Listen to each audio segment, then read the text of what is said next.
This is a general disclaimer. Redlands Community College attempts to have the most accurate and up-to-date information listed in its content and delivery. However, your education is your responsibility. Redlands Community College or Roy Smith makes no guarantee in the accuracy of this information in this video and accepts no liability for the informational video. The information expressed is strictly the opinion of the author and the presenter, which is listed in the reference near the end of the video. This information is designed to supplement your own education or initial education and should not be used to replace any current academic program you're enrolled in. View the information and content at your own risk. Thank you. Alright, this is going to be how to treat bradycardia, HA 2010 standards. And topics here we're going to discuss is going to be the pathophysiology. We're going to do a pharmacology review. We're going to talk about treatment, and then we're going to do a scenario. Pathology. As far as bradycardia, we get slow heart rates and poor perfusion with this. So if the heart is running too slow to provide adequate cardiac output, this is going to be a problem. AV blocks, obviously. An AV block, whenever we talk about that, that is a type of heart block that occurs at the AV node. You have a sinoatrial node and an atrioventricular node. So the AV block occurs somewhere in this location here. And then we're going to talk about escape beats as well. Escape beats generally will occur down in the ventricular muscle. Due to the fact that, like this conduction system, the heart isn't paying attention to it anymore, whether that be from hypoxia, infarction that occurred, or whatever that might be. So we're going to need to be able to identify rhythms, and in this we're going to look at sinus bradycardias. Now the reason that it's considered a sinus bradycardia is because it has an obvious P wave. That is right there. Intervals on the PR interval are normal. The QRS is normal. There is no any kind of ST segment elevation or anything like that. So this all looks normal. The problem with this, and this is a 6-second strip, is there are only 4 beats on the whole 6-second strip. So if we take that and we multiply that by 10,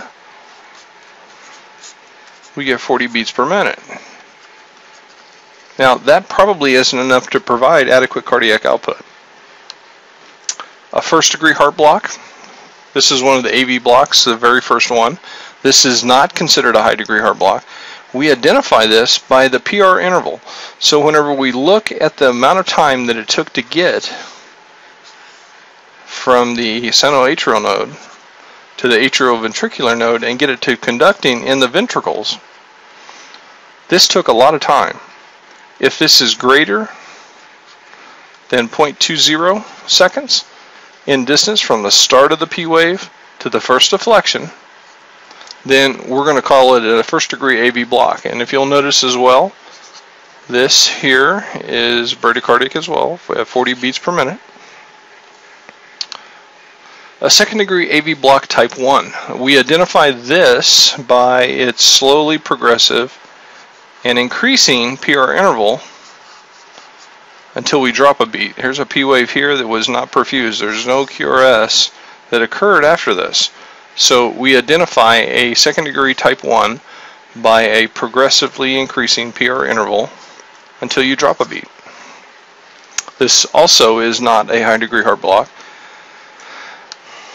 Now, this is our first high degree heart block. The reason we consider it a high degree heart block is it took multiple attempts to get the AV node to respond. And I'll show you here.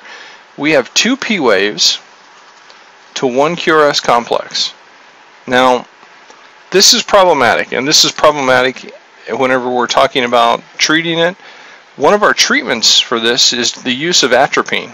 Well, the only thing that atropine does is it's a parasympatholytic. So it abolishes the parasympathetic nervous system, and what that's going to do is that's going to increase the firing rate of these P waves. Well, if it takes 2 P waves to get 1 QRS, what we're going to see is we're going to see more of the block. So instead of actually helping the patient, this could actually make the patient more bradycardic. A third degree AV block, there's no SA node to AV node correlation. The P waves are doing their own thing. and the QRSs are doing their own thing. And there's no correlation between the two of them. So you have essentially the SA node firing the atria. It's considered a complete heart block. You have the SA node making the atria contract, and then you have the AV node making the ventricles contract. Now, the problem is none of them are synchronized up, or none of them are on the same sheet of music. The atria are doing their own thing, and the ventricles are doing their own thing. This is considered a complete heart block. So we're going to do a pharmacology review here. And the acronym that we're going to use is All Trained Dogs Eat. And the All Trained Dogs Eat stands for A stands for atropine, T stands for transcutaneous pacing, D stands for dopamine, and E stands for epinephrine. And both of these are going to be a drip. Now, quick review of the medications. Atropine, mechanism of action on this is it blocks parasympathetic or cholinergic stimulus to the heart, and the primary indications for atropine are going to be bradycardia. Pharmacokinetics on this is onset's going to be about a minute, so after we give it, or the onset of this is going to be about a minute later. Peak is going to be in 2 to 4, and the duration is going to be about 4 to 6 hours on this. The adult dose of atropine is 0.5 to 1 milligram. You do not give this slow, you need to give this kind of rapidly. The reason you give this rapidly is because you're essentially abolishing a parasympathetic nervous system. If you allow this, if the parasympathetic nervous system decreases its tone because of the use of atropine, what you don't want it to do is try to compensate for it and then increase parasympathetic tone. So whenever you're at your peak and you're on your way down from your peak, what you don't want is an increase or worsening bradycardia. So the adult dose is 0.5 to 1 milligrams, and we need to kind of push this in rapidly. And the maximum dose is going to be 3 milligrams. Absolute contraindication for this, and this is myasthenia gravis. And the reason that is myasthenia gravis is a cholinergic disease.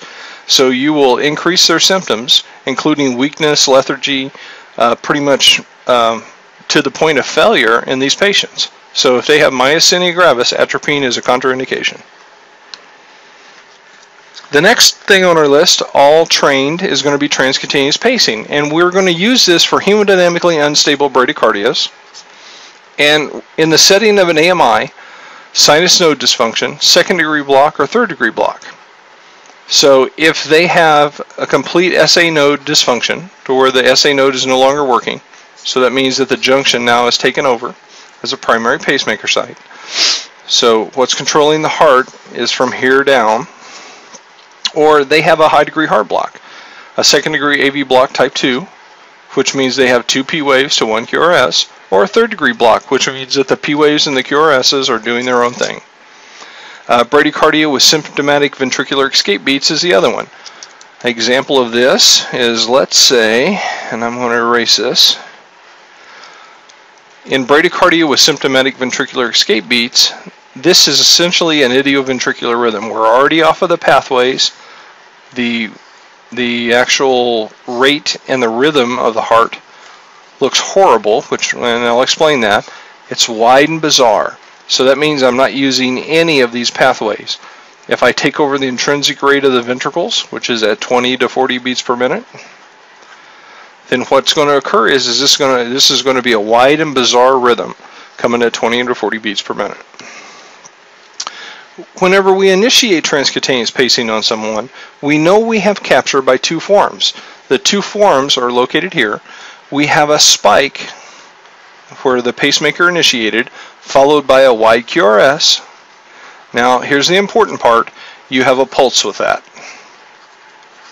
So again, a spike followed by a wide QRS and an associated pulse. Now, this here is electrical capture in this section.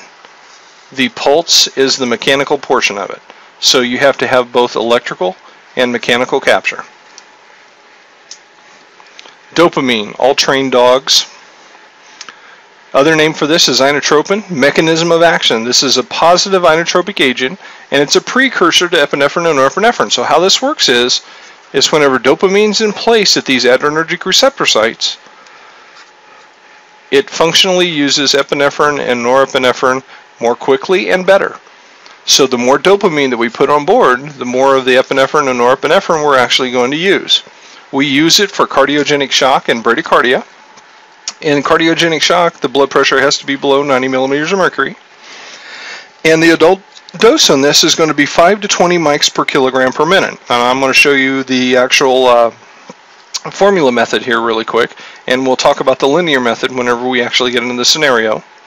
The formula method is going to be dose times weight in kilograms times the drip factor, which is a 60 drop set, and that's going to be divided by our concentration strength. Now, normal patient weighing 100 kilograms, dose is going to be 5 mics is what we're going to start them off at. 5 times 100 times 60, and we kind of have to do a little bit of a dilution here for this. The single strength concentration of dopamine is 1600 mics per mil. So 5 times 100 times 60 divided by 1600. You should come out with a number 18.75, and we would round that up to 19 drops to initiate or start off a dopamine drip. The absolute contraindication for dopamine, oh, one more thing on the adult dose. The true inotropic chronotropic therapeutic index here, and I'm going to erase this.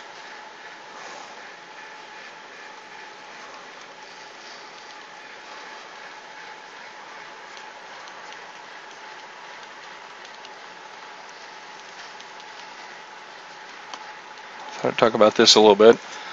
Dopamine at 2 to 5 mics increases renal artery perfusion.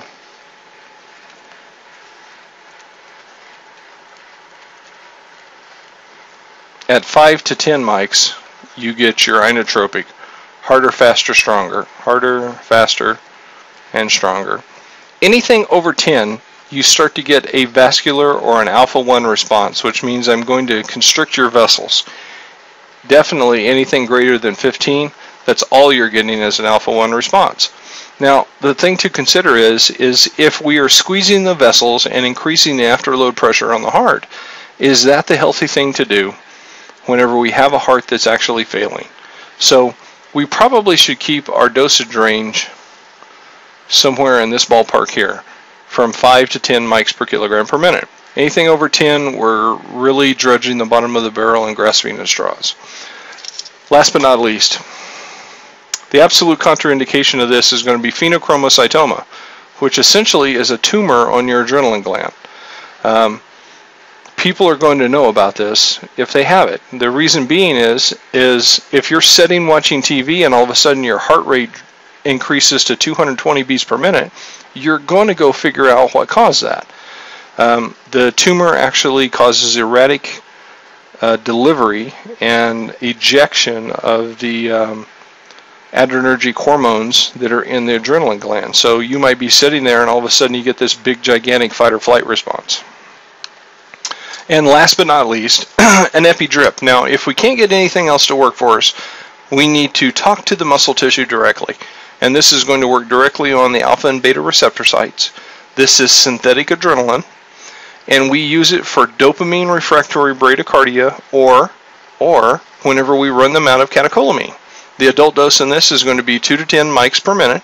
The formula that we're going to use for this is not weight dependent. Dose times drip factor. I should have put I started to write the drip, which is a 60 drop set, standard what we're going to use, divided by the concentration strength. Example, we wanted to start the patient at 2 mics, we have a 60 drop set, and the concentration strength of a standard epi drip is going to be 4 mics per mil. And we'll talk about how to mix these whenever we're in this scenario. So 2 times 60 divided by 4. 120 divided by 4, which is 30 drops,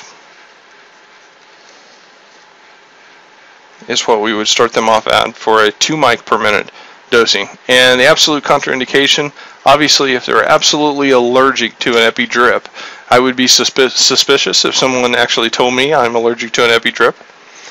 But people can be allergic to the preservative, so hypersensitivity to the drug or allergy to the drug would be the only contraindication.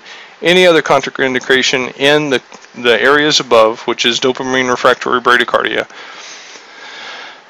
would not be a contraindication. So this thing's pretty wide open as far as using it. The algorithm, we're going to do an assessment, and in the assessment we're going to do this in the form of ABCs. The reason being is your patient is conscious, even semi-conscious, whenever they're in this algorithm. As soon as we get an opportunity, we're going to do something called a LifeNet or an ALS bridge, which means we're going to need IV capability and be sure that the patient is ventilated well. And specifically not in that order. We should do this in the form of ABCs, so be sure that the patient has an airway, be sure that they are breathing, and be sure they have adequate circulation. This is where we're going to come in and find that they probably don't, that they're hypotensive secondary to the bradycardia. Administer atropine, not in a high degree heart block, go directly to transcutaneous pacing, and that's this one here. The only thing that atropine is going to do is increase the firing rate of the P waves. So if the person has a complete heart block, or a third degree block, the atropine, you're wasting that time. The atropine is not going to be effective, it's probably not going to work at all, so that time frame is wasted. If you have a high degree heart block, second degree type 2, it's probably going to show you more of the block. Reason being is if you had someone that had a heart rate of 40 to begin with, and you give them atropine and they had a high degree heart block, second degree type 2 or above, either it would not work or it could make the bradycardia worse. So if we see them in a high degree heart block, we should go directly to transcutaneous pacing. And then obviously here, transcutaneous pacing, we're going to have two forms of capture. We're going to turn the machine on, set the rate, increase our milliamps until we gain capture. We know we have capture in two forms, both electrical, which is a spike, followed by a wide QRS, and then mechanical, which is an associated pulse. Once we get done with that, we should probably do a blood pressure to see what our hemodynamics are. If we need to at that point, initiate a dopamine drip.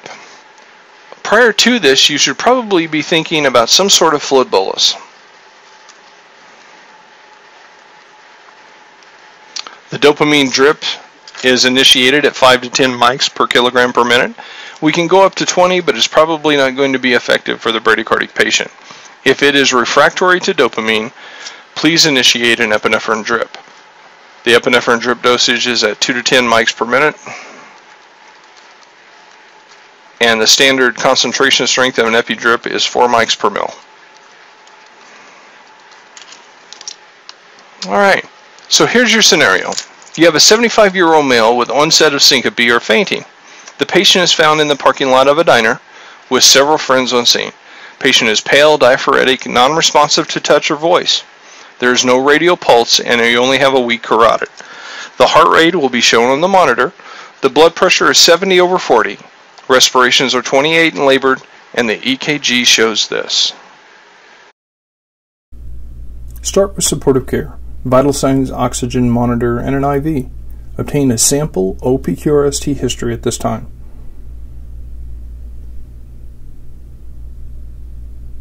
Start the bradycardic algorithm. Atropine, transcutaneous pacing, dopamine, and possibly an epi drip. This patient is in a third-degree heart block and will require immediate transcutaneous pacing. Set your rate, increase your milliamps until you gain capture. You gain capture in two forms, both electrical and mechanical. The electrical capture is a spike followed by a wide QRS. The mechanical portion is an associated pulse with the rhythm. Once the patient is paced, reassess the vital signs. If the patient is hypotensive, correct with dopamine and or an epi drip. Monitor and transport the patient to the closest appropriate facility.